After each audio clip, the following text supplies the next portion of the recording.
Good morning. I remember Diogenes. I read a story about Diogenes. He went to a rich man's house for lunch or for dinner. He was invited to a rich man's house for dinner. Now, Diogenes was he used to live homeless on the streets of, I think it's, yeah, he used to live homeless on the streets of Athens. He used to sleep in a barrel outside, and then he used to beg for his food. But he was a philosopher because he used to go in and challenge Plato and all these on different concepts. And I don't particularly like his philosophy. I used to call him a gutter tramp and a bum. But that was a judgment, based on my own. It was very, very hard to understand Diogenes until I actually had the Diogenes experience myself. And then you can have empathy. But really, like, a lot of people think they have empathy, but that's not empathy. That's sympathy and pity. That's not empathy. Empathy is when you can put yourself in the other person's shoes. But to think you can put yourself in the other person's shoes and think how awful life must be and how awful life must be for them, and that's not empathy, because you haven't got a fucking clue. But if you have empirical knowledge, as I have, like, then you can put yourself in their shoes and you can say to yourself, yes, well, I had a good old fucking time, actually. I had a good old time. It's not necessarily how you think it is, because you have a better idea of actually how it is.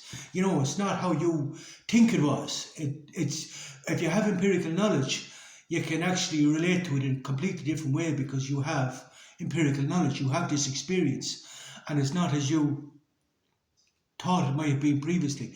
In other words, it doesn't evoke any pity or sympathy. That only stems from what you might deem to be uncomfortable or suffering.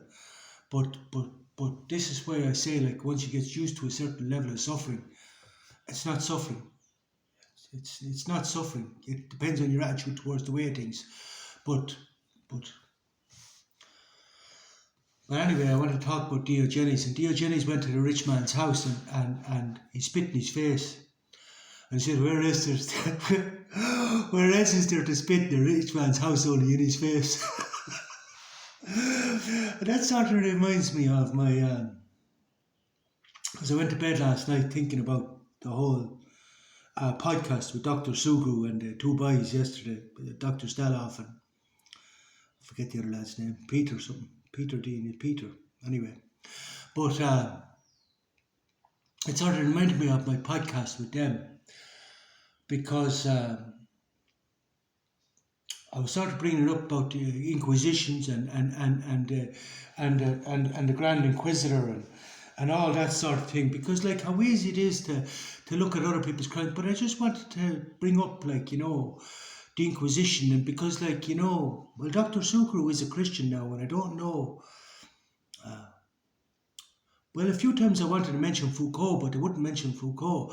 But somebody suggested that he didn't like Foucault, and I said, well, it would be understandable that he wouldn't like Foucault, because Foucault went to town on the Christians. Now, he went to town on them, like.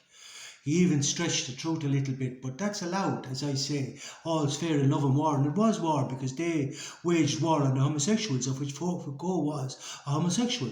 So he was under threat from the Christians, like, he was under big threat from the Christians, and the whole culture and society that they created had him under threat. So he came out fighting, using his academic position to come out fighting, and he did a great fucking job of it, I can tell you. But again, this is why Peterson doesn't like Foucault. He called him a horrible and demented little man. But that's understandable. But sure, I'd him. Well, I'm not going to be so harsh to turn it back on Peterson, but I'll tell you the truth. I don't know. I'm not going to say anything. But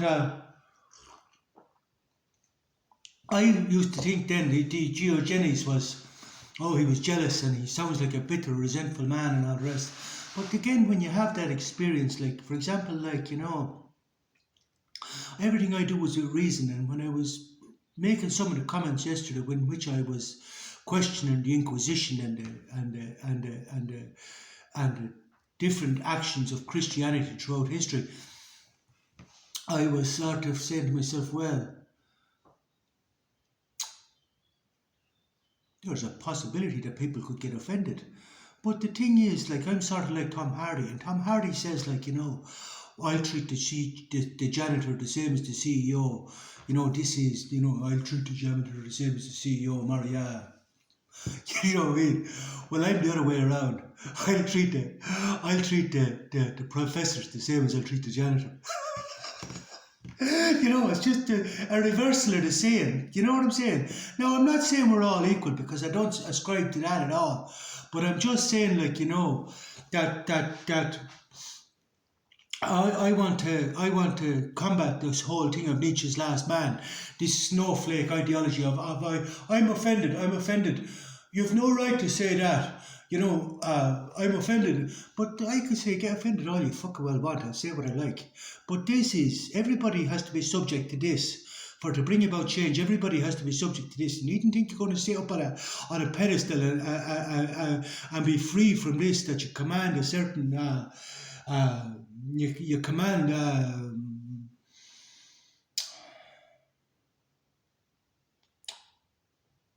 I don't care where you are. You're not exempt from that as far as I'm concerned.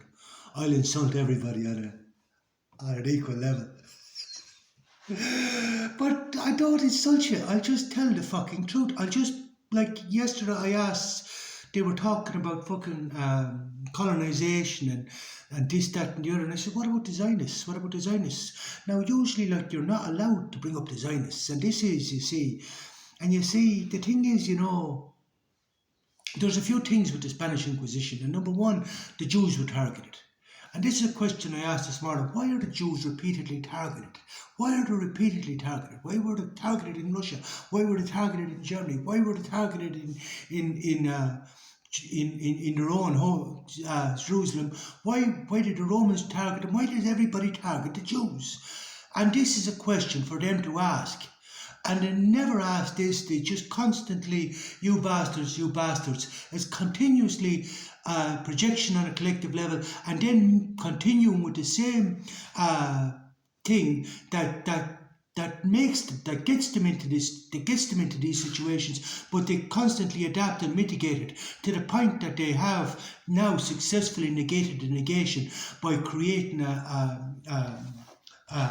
by taking control of the media and things like that, where they can cancel non-negation. They can say, oh, the Jews say something against the Jews. Well, we won't be having that. So they can cancel me. They can cancel anyone who talks out against the Jews. Like I can talk about fucking Julius Caesar, Augustus, Mussolini, any dictator. I can talk about any dictator. But the minute I say something about Hitler or I mention Hitler, I get cancelled. Like I get cancelled for so many days. So you can't make videos. You can't do this. You can't do that. Basically, because why is he the one dictator that I can't speak in a positive light about whatsoever? You know what I mean? In other words, I can't take the positive from the negative. They're not allowing me to take the positive from the negative. But taking the positive from the negative would be to look at the behaviour of the Jews. For them to look at the behaviour of the Jews. Because sometimes when you can't see something because your head is so far up your fucking arse, you need somebody else to point it out. And then you can get offended or don't get offended. But this is the fucking truth. Do you know what I mean? But the whole thing is ambiguous, So if we look at dialectics, then the other night I was looking at a thing with the Grand Inquisitor and the Spanish Inquisition. It was a series on Netflix called The Cathedral by the Sea. It was fabulous theatre, really fabulous fucking theatre. I think it's very much based on the brothers Karamazov. It's a book by Dostoevsky about two brothers, but I think it's very much based on that because it's about two brothers. One became a missionary and the other went on where he had an interesting life, but I think it's very much based on that because one of them was brought up before the Archbishop and all, but in the Inquisition, but I think it's very much on the Brothers Karamazov. I can't pronounce it because I haven't heard it pronounced enough, but it's a really excellent read, that book by Dostoevsky. And in it, Dostoevsky, the Grand Inquisitor, I can't remember it exactly because I'm have to there's so much. But the Archbishop came to the, but he to the brother. But he was like the devil. He was like the devil. He was very much Dostoevsky compared him to the devil. Now I too compare him to the devil because, like, well, the devil preys on evil flesh. As I made this analogy that would make them the devil, because by God did they prey on, but not on so much on the weak flesh, because they came down in the heresies and anybody that challenged their ideology. Now this is dialectics, because in dialectics, as I explained to you, what's going to determine the nature of change is how well you can defend and hold your position, like in any war. And for this, you need good strategy. So, like in any war, this is why I think dialectics is so bloody important, to learn at a collective level, to learn at an individual level. And this is one of the reasons why philosophy is so important, that when you understand the workings of the world and you understand nature, then you can understand, you can see what's coming, you can nearly tell the future, because it's a series of recurring patterns. Do you understand me? Like, if you're trading and you can't pick up on the patterns from the past, you're a bit of a fool, like. Do you understand me? But then you have to overcome the feelings, the desires and aversions that's going to cause you to jump in or jump out. Because it has to. You want to trade well, it has to be about pure reason. You must learn to overcome all these desires and aversions, and that includes the desire for money and the aversion of losing the money. Everything has to be on reason. But for this, then you can start to see the patterns. You don't shit your pants. Do you understand? But anyway, so it's very important. That's pure reason. But you learn. You have to learn this. Anyway, as I was saying, what was I saying? Oh yeah, the Grand Inquisitor, being the devil. Yeah, but you see, the thing is, I was looking at the Grand Inquisitor the other night, and I could say to myself, but Jesus, there's pure evil. And I said to myself, yeah, but so was Julius Caesar. And then you have to remember what Carl Jung said, that for a tree to grow to heaven, its roots have to grow to hell. Now this is in accordance with nature, to be sitting on the dividing line. And again, this is what Dostoevsky was talking about. The ability to sit on the dividing line. And for your roots to grow to hell and for the tree to grow to heaven. Because this is to live in accordance with nature. Now you could inherently be one side or the other. But if you're sitting on the dividing line, you have to be able to use both sides of the track as necessary. Do you know what I'm saying? And this is why I know for a fact that Julius Caesar was the son of Mars. Now we can go into your beliefs, but Julius Caesar declared himself the son of Mars, and he was the son of Mars. He was deified, like. But he went and slaughtered half of France. But that's dialectics. That's transformation of quantity into quality. And again, we'd have to have an understanding of death. Nobody really dies. It's just absorbed back up into the life force of the universe, of which you're a part anyway. It's just a transformation. It's just a transformation from one state to another. But basically, so there's no need to get too emotional about it. It's just your opinion about it that makes it so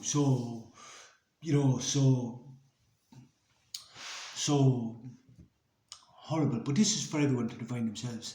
But anyway, but then he went along and he was very much the people's champion. He put the people first, but his own people, of course, because you had to put your own first.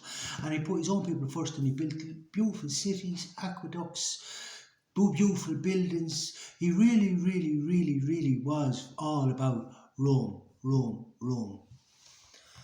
Rome becomes your first priority. And if you're a Roman general or a Roman emperor, your first priority is Rome. Same as Marcus Aurelius and his wife Faustina. Their first priority was Rome. And why wouldn't it be? That was their first priority, but they weren't thinking only of themselves or their own greedy ambitions. Their first priority is Rome. And this is the thing with all most of the Roman generals. We could question Pompey now. Actually, we could question a few of them. But there was 5 good emperors.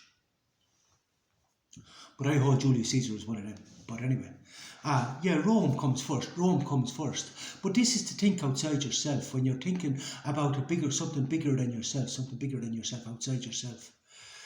And then dialectics have to come into it, but you have to be very wary. You have to be very wary about Yeah, and then we come into prey and predator, prey and predator. So basically, what the Jews were doing is they were loaning everybody money and controlling everybody and manipulating everybody and loaning the king's money and controlling people by their desires. And controlling people by their desires. And then we had the Inquisition came along and controlled people by their adversities. For example, like I got a great line from that. I first believe in philosophy. A great line for the night. To defend a heretic is to defend a heresy. Now, this is negation of the negation. To defend a heretic is to defend a heresy. Good morning, and we get off this.